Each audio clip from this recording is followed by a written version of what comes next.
జీడీ Naidu. Hero elevations, commercial drama లాంటివి ఏం లేకుండా ఒక ఆర్డినరీ పర్సన్ క్యూరియాసిటీతో ఎలా ఎక్స్ట్రాడినరీ ఇన్వెంటర్ అయ్యాడో చాలా ఇంట్రెస్టింగ్ గా చూపించారు. నాకైతే బాగా నచ్చింది మూవీ. రీసెంట్ టైమ్స్ లో one of the best biopic అని చెప్తా.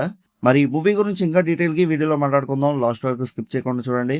ఇంకా మూవీలో స్టోరీ లైన్ గురించి సింపుల్ గా చెప్పాలంటే, కోయంబత్తూరులో థర్డ్ క్లాస్ తర్వాత చదువు ఆపేస్తున్న జీడీ నాయుడు తన క్యూరియాసిటీ, ప్యాషన్, లైఫ్ లర్నింగ్ తో ఇండియా గ్రేటెస్ట్ ఇన్వెంటర్ లో ఒకరిగా ఎలా ఎదిగారో చెప్పే ఇన్స్పిరేషన్ లైఫ్ జర్నీయే ఈ మూవీ యొక్క మెయిన్ స్టోరీ.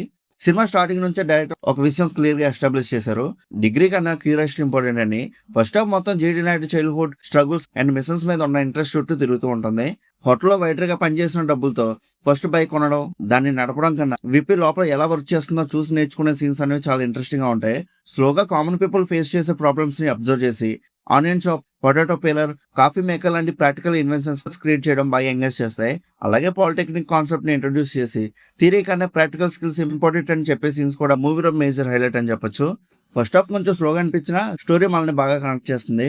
సెకండ్ హాఫ్ కి సినిమా స్కేల్ ఇంకొంచెం పెరుగుతుంది. Electric Shehvar investigation process, international recognition, ఆయన లైఫ్ లో వచ్చిన చేంజెస్ అన్ని నేచురల్ గా ప్రజెంట్ చేశారు. సిస్టమ్ నుంచి వచ్చిన ప్రాబ్లమ్స్, అబ్స్టేకల్స్ వల్లనే స్టోరీ ఎమోషనల్ గా మారుతుంది. ముఖ్యంగా తన ఓన్ ఇన్వెన్షన్స్ ని డిస్ట్రాయ్ చేసే సీక్వెన్సెస్ కూడా చాలా ఇంపాక్ట్ క్రియేట్ చేస్తాయి. క్లైమాక్స్ లో మాధవన్ గారు చెప్పే మెసేజ్ మాత్రం గూస్ బంప్స్ ఇస్తాయి. డిగ్రీ కన్నా స్కిల్స్ ఇంపార్టెంట్, ఇన్వెన్షన్ ఉంటే నీ కంట్రీ డెవలప్ అవుతుందనే పాయింట్ ని సింపుల్ గా అండ్ పవర్ఫుల్ గా చూపించారు. ఇంకా పెర్ఫార్మెన్సెస్ విషయానికి వస్తే మాధవన్ గారి గురించి ఎంత చెప్పినా తక్కువే. యంగ్ ఏజ్ నుంచి ఓల్డ్ ఏజ్ వరకు బాడీ లాంగ్వేజ్, ఎక్స్ప్రెషన్స్ అన్ని టాప్ క్లాస్ లో ఉంటాయి. క్యారెక్టర్ ని స్క్రీన్ మీద కంప్లీట్లీ లీవ్ చేశారు. ఇంకా మిగతా సపోర్టింగ్ కాస్ట్ వాళ్ళందరూ వాళ్ళకి ఇచ్చిన రోల్స్ వాళ్ళు న్యాయం చేశారని చెప్పొచ్చు. Govind Vasanth background score emotional scenes ని ఇంకా బాగా ఎలివేట్ చేసాయి. ఓవర్ గా కాకుండా ప్రతి సీన్ లో ఎమోషన్ ని క్యారీ చేస్తూ ఇన్స్పిరేషనల్ మూమెంట్స్ ని ఇంకా ఇంపాక్ట్ఫుల్ గా చేసింది. సాంగ్స్ డిజైన్ గా ఉన్నాయి. ఇంకా director Krishna Kumar, Ram Kumar real locations, authentic periodic setup తో సినిమాని రియలిస్టిక్ గా ప్రెజెంట్ చేశారు. ఇంకా ఓవరాల్ గా ఈ మూవీ గురించి చెప్పాలంటే ఇది మామూలు రొటీన్ బయోపిక్ అయితే కాదు. ఒక జెన్యున్ మైండ్ సెట్ ని సింపుల్ గా, ఇన్స్పైరింగ్ గా చూపించే సినిమా ఇది. ఎంటర్టైన్మెంట్ కన్నా ఇన్స్పిరేషన్ ఎక్కువ ఇస్తుంది.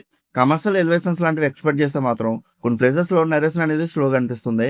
కానీ ఇన్స్పైరింగ్ బయోపిక్ చూడాలనుకునే వాళ్ళకైతే మాత్రం ఈ మూవీ డెఫినెట్లీ బాగా కనెక్ట్ అవుతుంది. ఒకవేళ మీరు ఆల్రెడీ మూవీని చూస్తుంటే మీకు ఎలా అనిపించిందో కింద కామెంట్ సెక్షన్ లో చెప్పండి. అలానే ఇలాంటి మూవీ రివ్యూస్ కోసం మన సినిమా ఛానల్ సబ్స్క్రైబ్ చేసుకుని బెల్ ఐకాన్ కూడా ఆన్ చేసి పెట్టుకోండి. మా వీడియోస్ మీరు మిస్ అవ్వకుండా చూడగలుగుతూ ఉంటారు. ఇంకా మళ్ళీ మనం నెక్స్ట్ వీడియోలో కలుసుకుందాం. బై.